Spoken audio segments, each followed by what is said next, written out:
Old Hollywood. How can one begin to define such a rich, dense era in history? If one was required to select a definitive single trait of the period, what would it be? The glamour? The picturesque, colorful cinematography of the grand MGM musicals? The deliciously haunting shadows in black and white noir films of the 40s? Or maybe the gritty, bleak westerns of the 50s? Would it be the iconic stars who helped shape the legacy of this era, like Marilyn Monroe, Paul Newman, Judy Garland, Marlon Brando? Or maybe the visionary trend-setting directors like Alfred Hitchcock, Billy Wilder, John Ford, Howard Hawks, and more, who set the standard that inspire most of the heavyweight filmmakers today? We love it all, flaws and all, scandals and all. Once you get your foot inside the door to all things related to the era, the desire to explore grows more and more. It's fascinating. The elegance, the unforgettable performances, and the timeless storytelling. However, not all films from this era receive the recognition they deserve. In this video, I'm highlighting 20 underrated old Hollywood films within the 1930 to 1968 range that I believe deserve more attention, and a few honorable mentions from international cinema released within the same time frame. Thank you for joining me. This is the Film Shift Central channel. Consider leaving a like and comment on other underrated gems of the era not included in the video. I'm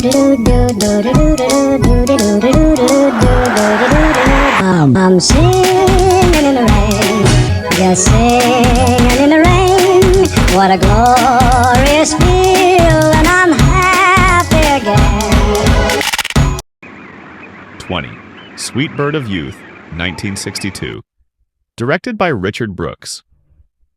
This is a film adaptation of a Tennessee Williams play of the same name.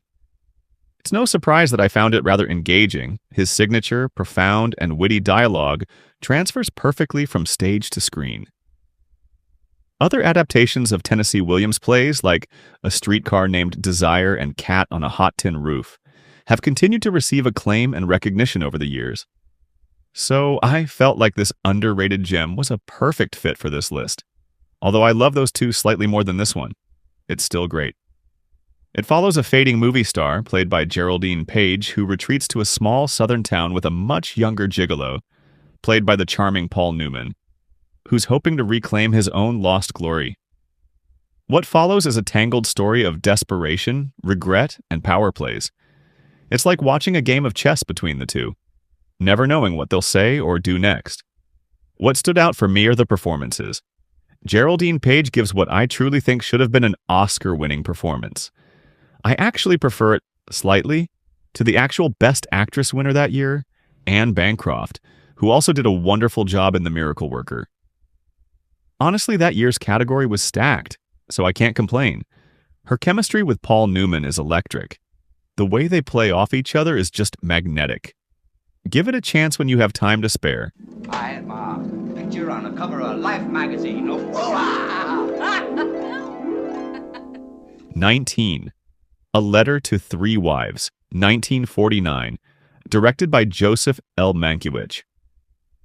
This critically acclaimed drama mystery won 2 Academy Awards, including Best Director. Yet, despite its accolades, it's largely forgotten. Which is a shame because I find it a riveting addition to the pantheon of old Hollywood cinema. The story follows 3 women who receive a letter from a mutual friend, the mysterious Addie Ross, announcing that she's run off with one of their husbands. At first, they brush it off with polite denial, but as they're stuck on an island for the day, unable to go home and check, the tension grows. Each woman begins to reflect on her marriage in a series of flashbacks, quietly wondering, could it be mine? Each wife represents a different kind of relationship, and the way their stories unfold is surprisingly modern and emotionally honest.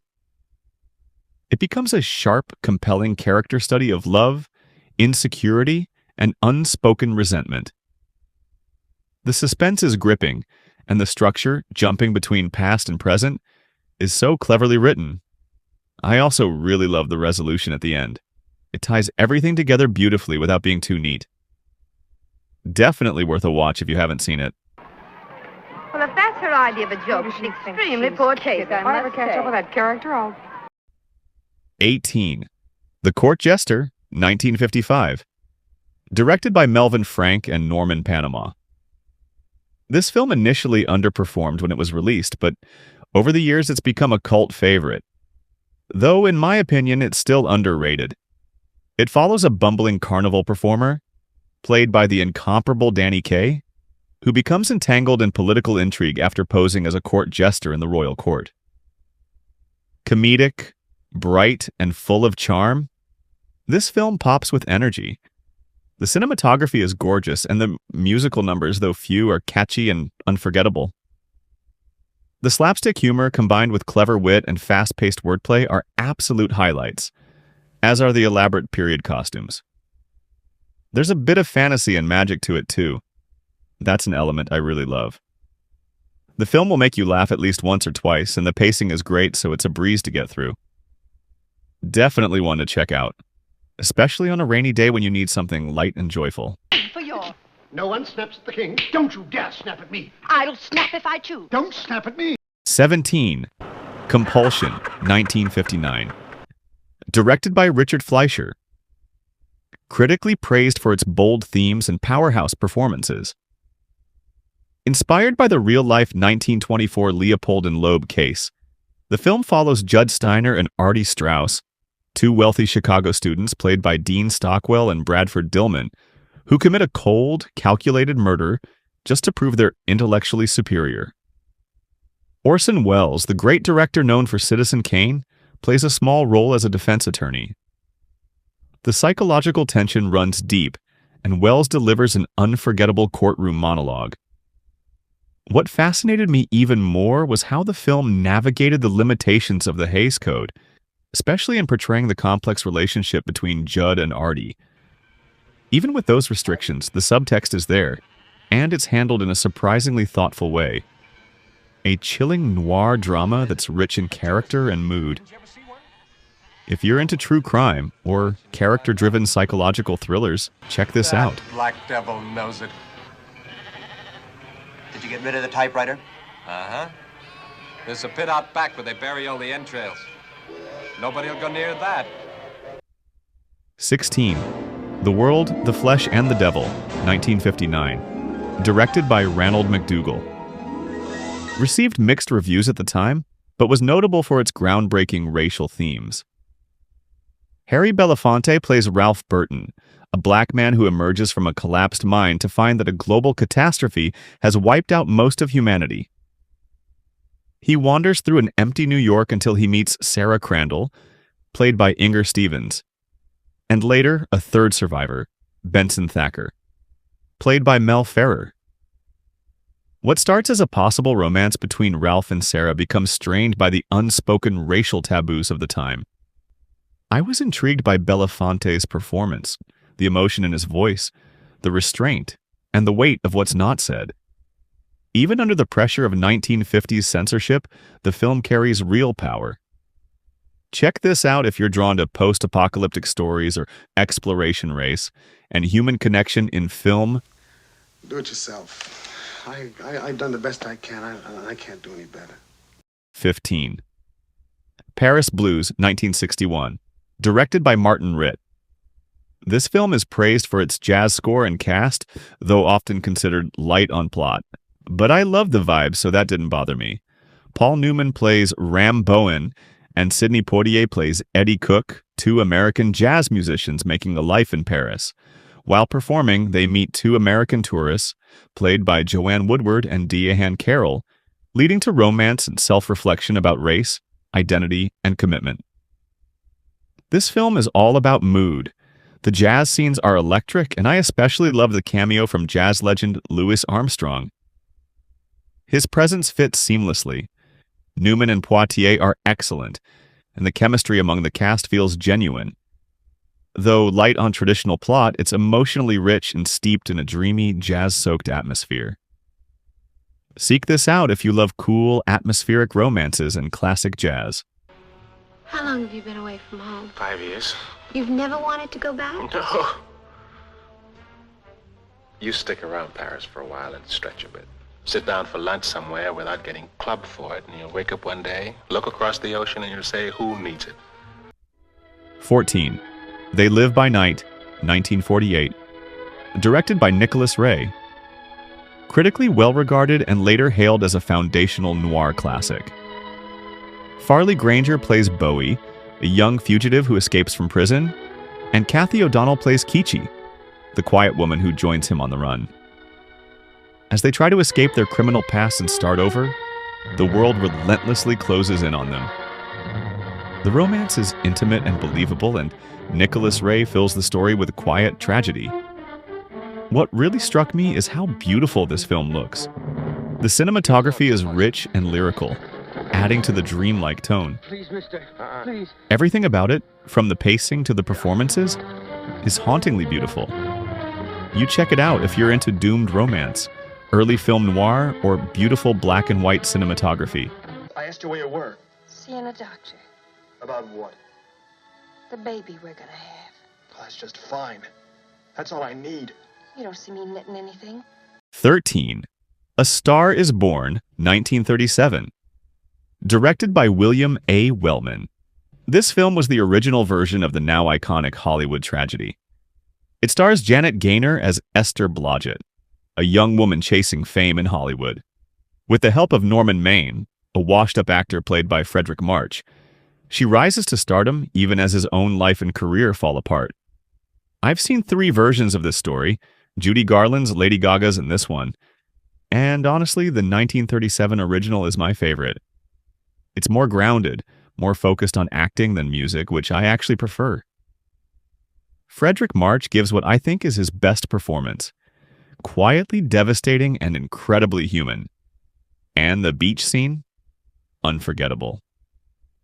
If you want to experience the purest form of this timeless story, this is the one to watch. Hey! You mind if I take just one more look?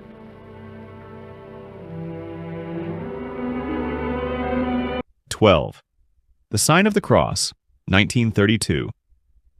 Directed by Cecil B. DeMille. This film was one of the most daring epics of the pre-code era.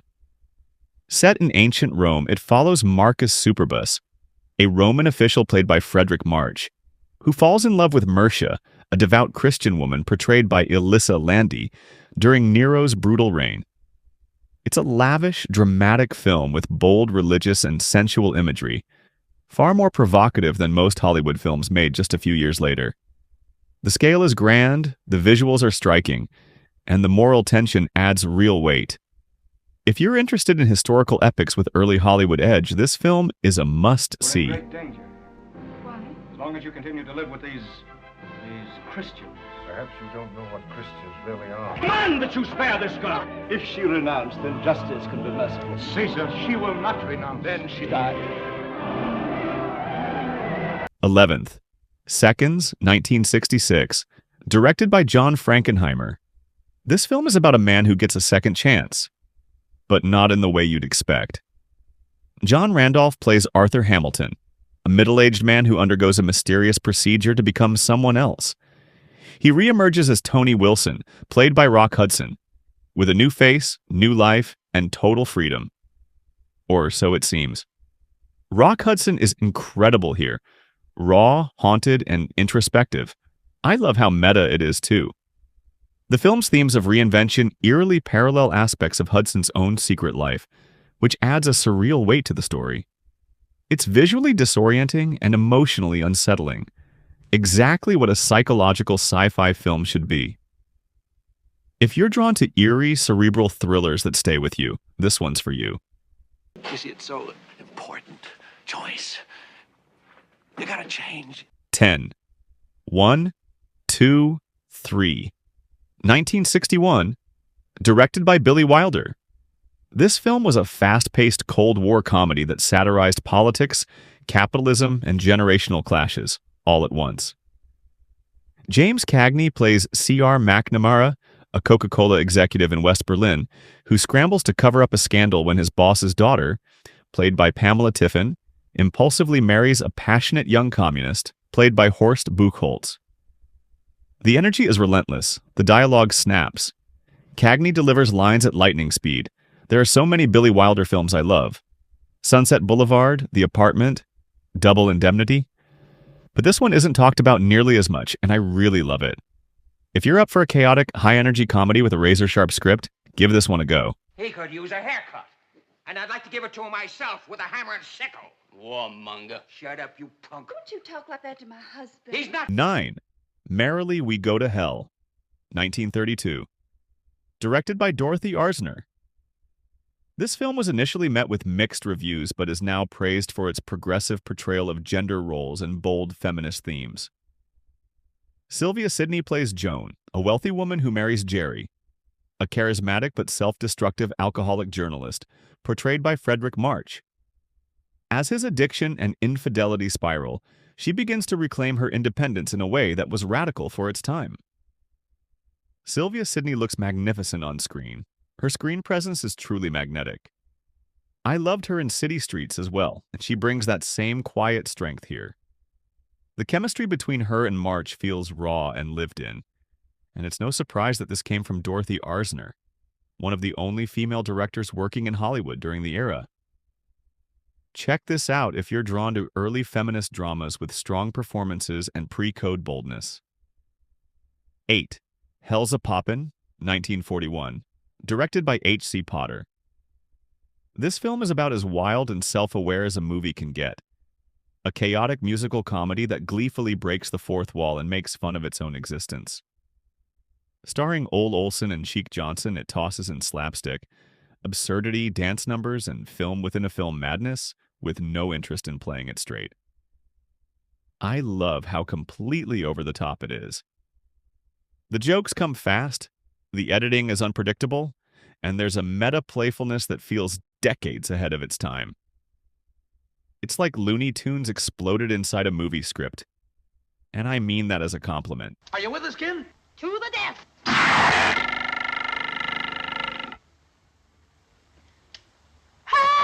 7. Elmer Gantry, 1960. Directed by Richard Brooks. This film was a critical success, winning 3 Academy Awards, including Best Actor for Burt Lancaster. It tells the story of Elmer Gantry, a fast-talking con man who becomes a traveling preacher. Alongside Sister Sharon Falconer, played by Gene Simmons, he uses religion to gain power, money, and fame, all while wrestling with his own hypocrisy. Lancaster gives one of his greatest performances, charismatic, explosive, and deeply flawed. The film doesn't hold back in its critique of religious exploitation, and yet it remains emotionally rich and morally complex. If you're interested in provocative, character-driven stories that challenge institutions, this is a must-watch. Help me. Brother Gantry, save me. I sin every day. Tell me what to do, please. Tell me what to do. 6. Broken Lullaby, 1932, directed by Ernst Lubitsch. This film is about a young French soldier, Paul, played by Phillips Holmes, who is haunted by guilt after killing a German soldier during World War I. He visits the man's family under false pretenses, pretending to have been his friend. What follows is a delicate, heartbreaking story of grief, forgiveness, and post-war trauma. It's such a moving film, and its anti-war message hits hard. Honestly, it reminded me a bit of Dear Evan Hansen, if you swapped out the high school for post-World War I Europe. The emotions are raw and sincere, and it's a rare, serious drama from Lubitsch, known more for his comedies. 5. Beckett, 1964, directed by Peter Glenville. This film was critically lauded upon release and nominated for 12 Academy Awards.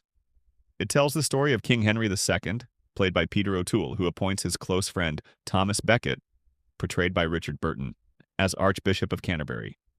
What begins as a political strategy soon spirals into a spiritual and personal conflict, as Becket grows increasingly independent and loyal to the church over the crown. Burton and O'Toole are electric together. Their dynamic is full of obsession, resentment, and complexity. It almost feels like a tragic romance disguised as a historical drama. The dialogue is sharp, and the staging is full of grandeur and tension. Watch this if you love intense historical dramas with powerhouse performances and grand emotional stakes. I beg of you, do not do this. You've never disappointed me, Thomas. And you're the only man I can trust.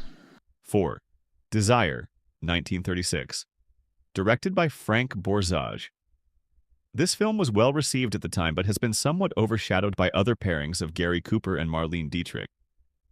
It follows Dietrich as a glamorous jewel thief who tricks an unsuspecting American tourist played by Cooper into smuggling stolen pearls across the border. As they travel together, a romantic comedy full of mistaken identities and charming tension unfolds. I have many favorite Gary Cooper films I could have included on this list, but I chose this one because it feels largely forgotten, and undeservedly so. Gary Cooper's comedic timing is razor sharp here, and Marlene Dietrich is as elegant and cool as ever. Their chemistry is just perfection, light, flirtatious, and very natural. It's not just a caper, it's a stylish love story dressed in European elegance. Give this a watch if you're into breezy romantic comedies with a vintage sparkle and classic star power. Comfortable? Yes? Happy? Mm-hmm. Aye, aye, aye, aye. I'm glad you had your accident. 3. Tea and Sympathy, 1956. Directed by Vincente Minnelli. This film was controversial in its time, but is now praised for its thoughtful handling of taboo subjects. This film is about a sensitive boarding school student, Tom Lee, and played by John Kerr, who's bullied by his peers and misunderstood by the adults around him for not conforming to traditional masculine behavior. He finds unexpected compassion from Laura, the wife of his housemaster, played by Deborah Kerr. The film is adapted from the 1953 stage play of the same name, written by Robert Anderson. Its theatrical roots show in the emotional intensity of the dialogue and the intimate character dynamics. This was so ahead of its time, challenging gender norms and quietly addressing themes of identity, loneliness, and emotional repression. Deborah Kerr is outstanding here. She's like the Amy Adams of her era, consistently brilliant yet often snubbed for the recognition she deserved. Watch this if you appreciate emotionally intelligent stories that take risks and still feel quietly revolutionary today. Why don't you do something about it? Well, what can I do? Well, gee, you could... I don't know. I try to pass it off. You can't pass it off. The terrible thing is I find myself self-conscious about things I've been doing for years. 2. Vivacious Lady, 1938. Directed by George Stevens. This film is about a shy botany professor, Peter, played by James Stewart, who falls head over heels for a showgirl named Francie, played by Ginger Rogers. They marry quickly, but the real challenge comes when Peter has to introduce his unconventional new wife to his very traditional family. The chemistry between Stewart and Rogers isn't just great. It might be the best I've ever seen in an old Hollywood film. They're magnetic and hilarious together, and their timing is flawless. This is romantic comedy at its finest. Playful, tender, and completely delightful. If you're a fan of unforgettable screen chemistry and feel-good storytelling, this one's a must. Honorable mentions. Before we get to number 1, here are a few honorable mentions that weren't made in Hollywood but left a strong impression. Hotel du Nord, 1938. Praised for poetic realism and atmosphere. This quiet, atmospheric gem is set in Paris and drenched in melancholy. The ambiance alone makes this one unforgettable. Torment, 1944. Won the top prize at Cannes. Early Ingmar Bergman involvement. This Palme d'Or winner was co-written by a young Ingmar Bergman. I was originally going to include one of his directed films, but many of those, like Persona, are already well known. This one is just as impactful and deserves more attention. Ossessione, 1943, critically acclaimed as an early example of Italian neorealism. I'm usually not a fan of Luchino Visconti, but this film changed my mind. It's a gritty, poetic take on The Postman Always Rings Twice, and one of the earliest films that signaled the neo-realist wave. Dream A40, 1965. An important short film on queer themes largely unknown. This short film explores forbidden love with tenderness and courage. It's only a few minutes long, but it stays with you, deeply moving and far ahead of its time. 1. Summertime, 1955. Directed by David Lean. This film is about a lonely American secretary named Jane Hudson, played by Hepburn, who travels to Venice on vacation. There, amid the beauty of the canals and piazzas, she meets an Italian antiques dealer, Renato de Rossi, played by Rossano Brazzi. Their brief but intense romance challenges Jane's lifelong guardedness and self-doubt. David Lean's direction makes Venice feel like a living, breathing character, romantic, enchanting, yet tinged with melancholy. The film's pacing lets you soak in the bittersweet mood of a fleeting love affair that feels both timeless and deeply personal. Hepburn's portrayal of Jane is quietly powerful and vulnerable, capturing the longing and hope of someone taking a chance on happiness. Her performance here rivals many of her finest roles, second only perhaps to her Oscar-winning work in The Lion in Winter, 1968. If you appreciate romantic dramas with rich visuals and heartfelt performances, Summertime is definitely one to experience. You ask me why I came here to see you. Because you attract me. Why? Because you do. You Americans are even more suspicious than the French. But listen, we saw each other. We liked each other. This is so nice. How can it be wrong? Thanks for watching.